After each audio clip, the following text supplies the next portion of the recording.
मायके वालों ने यही सिखाया है, जुबान लड़ाना। रचना अभी ऑफिस जाने के लिए तैयार हो रही थी, तभी उसके मोबाइल बज उठा। मोबाइल देखा तो रचना के पापा का फ़ोन था। रचना ने फ़ोन उठाया। उधर से घबराई हुई आवाज़ आई, बेटा तुम्हारी मम्मी की तबीयत ठीक नहीं, तुम आ जाओ। रचना भी घबरा गई और वो अपनी सास के पास आई। मम्मी जी, मेरी माँ की तबीयत खराब है। पापा ने अभी अभी फ़ोन किया था। मैं 2-4 दिन के लिए मायके जाना चाहती हूँ। रचना ने सुबह की चाय देते हुए अपनी सासू माँ जी से कहा। रोहन से पूछ लिया? क्या कहा उसने? कमला जी ने पूछा। उन्हें अभी नहीं बताया है, वे बाथरूम में हैं। अभी तुरंत फ़ोन आया था। बाथरूम से निकलेंगी तो बता दूंगी, रचना ने कहा। क्या बताना है मुझे? तभी रोहन बाथरूम से निकल कर माँ की बगल में बैठते हुए बोला, अरे बताना क्या है? वही मायके जाने का बहाना। माँ की तबीयत खराब है। कमला जी हाथ हिलाकर बोली, नहीं नहीं, बहाना नहीं है, मम्मी जी की तबीयत सच में खराब है, पापा ने फ़ोन किया है। रचना झट से बोली, वो तो हर समय उन लोगों को कुछ न कुछ होता ही रहता है। अब उम्र हो गई है, बुढ़ापे का समय है, तो कुछ न कुछ तो होगा ही। इस उम्र में संतान को माता पिता के साथ होना चाहिए, पर वो लोग भी क्या करें, उनकी संतान तो उन्हें छोड़कर विदेश में बैठी है। कमला जी रचना को सुनाते हुए बोली, भैया सिर्फ कुछ साल के लिए गए हैं, 3 साल पूरे हो गए हैं, 2 साल के बाद वे लोग वापस यहाँ आ जाएंगे। रचना ने कहा, तब तक तुम लगी रहो। शादी के 2 साल हो गए हैं, पर तुम्हारा ध्यान तो वहीं लगा रहता है, यहाँ का तो कुछ ख्याल ही नहीं है। शाम को रोहन के साथ चली जाना और मिलकर आ जाना। कमला जी ने रोहन की ओर देखते हुए कहा, हाँ यह ठीक है, अभी ऑफिस जाते हैं, शाम को चलेंगे। रोहन ने भी सहमति जताई, लेकिन पापा कुछ घबराए लग रहे थे। मैं अभी जाना चाहती हूँ, हो सकता है मम्मी को हॉस्पिटल ले जाना पड़े, रचना घबराते हुए बोली। और तुम्हारा ऑफिस? रोहन ने पूछा। मैं अभी 2 दिन की छुट्टी ले लूँगी और फिर आगे देखूँगी क्या करना है, ज़रूरत होगी तो छुट्टी बढ़ा लूँगी, रचना बोली। लेकिन यहाँ का क्या है? मेरे घुटने का दर्द बढ़ा हुआ है, मेरी तबीयत भी कुछ ठीक नहीं लग रही है। कमला जी झट बोल पड़ी, आपको परेशान होने की कोई ज़रूरत नहीं है, काम वाली और खाना बनाने वाली दोनों अभी आती होंगी, मैं उन्हें अच्छे से समझा दूँगी, आपको परेशानी नहीं होगी। वो लोग सब कुछ अच्छे से करके आपको भी देख लेंगी, आपको कोई काम नहीं करना पड़ेगा। वो सब तो ठीक है, पर रहने की कोई ज़रूरत नहीं है, देख कर आ जाना, रुक मत जाना, कमला जी ने ज़ोर से बोला। अभी तो मैं गई भी नहीं हूँ, पहले जाकर देखूँ तो कैसी तबीयत है, तबीयत खराब होगी तभी रहूँगी। आप इतना परेशान क्यों हो रही हैं? रचना को भी गुस्सा आ गया, वह भी ज़ोर से बोली। एक तो वो परेशान थी माँ की तबीयत को लेकर, और यहाँ इतनी बहस। रचना, यह क्या तरीका है माँ से बात करने का? रोहन बोला। मैंने ऐसा क्या कहा? रचना ने पूछा। अरे इसे कुछ मत कहो, यह नहीं समझेगी, अपने मायके वालों के आगे इसे कुछ दिखता ही नहीं, कमला जी ने ताना मारा।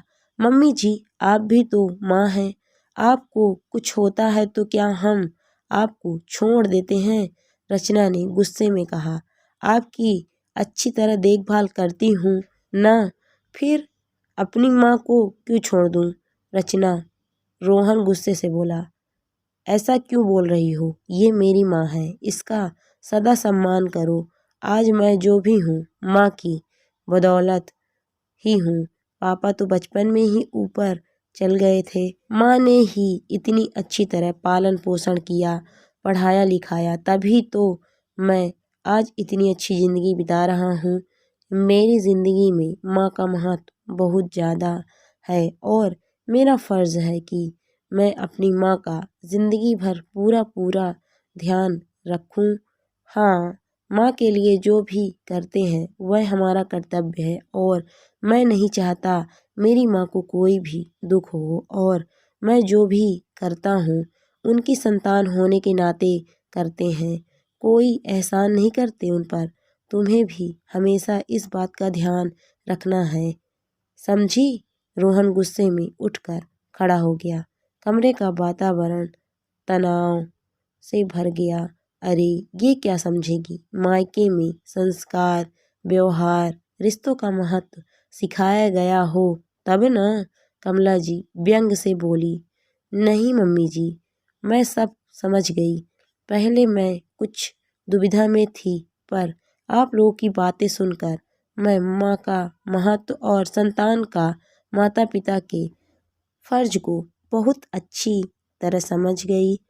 रचना एकदम शांत स्वर में बोली, रोहन, मैं माँ के प्रति तुम्हारे विचार अजान कर बहुत खुश हूँ, पर जो जो बातें तुमने अपनी माँ के लिए कहा वो सभी बातें मेरी माँ पर भी लागू होती है।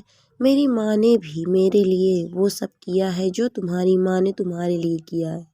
तुम्हारे मन में तुम्हारी माँ के प्रति जो भाव है, मेरे मन में मेरी माँ के प्रति भी वही भाव है। तुम्हारी माँ मेरी माँ में फ़र्क क्या है? माँ में भेदभाव क्यों? माँ तो माँ है, तुम्हारी हो या मेरी, फिर उनके प्रति फर्ज निभाने में भेदभाव कैसा?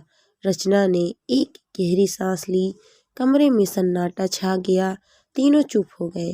थोड़ी देर बाद रचना बोली, मैं जा रही हूँ और जब मम्मी की तबीयत ठीक हो जाएगी तब मैं आ जाऊंगी। आप लोग अपना ध्यान रखिएगा। कहते हुए कमरे से बाहर जाने लगी। रुको रचना, मैं भी तुम्हारे साथ चलता हूँ, रोहन ने कहते हुए माँ की ओर देखा। माँ ने भी सिर हिलाकर अपनी स्वीकृति प्रदान कर दी। कमरे का तनाव खत्म हो गया था। रोहन रचना के पीछे गया और रचना से माफ़ी मांगी। बोला, रचना, मैं भूल गया था, मुझे माफ़ कर दो। रचना ने मुस्कुरा दिया। बोली, रोहन, माँ माँ होती है, क्या मेरी क्या तुम्हारी? रोहन बोला, हाँ, तुमने सही कहा। चलो जल्दी चलते हैं, वरना फिर पापा का फ़ोन आ जाएगा। रचना मुस्कुरा दी और दोनों चले गए। वीडियो को पूरा देखने के लिए आपका बहुत बहुत धन्यवाद दोस्तों।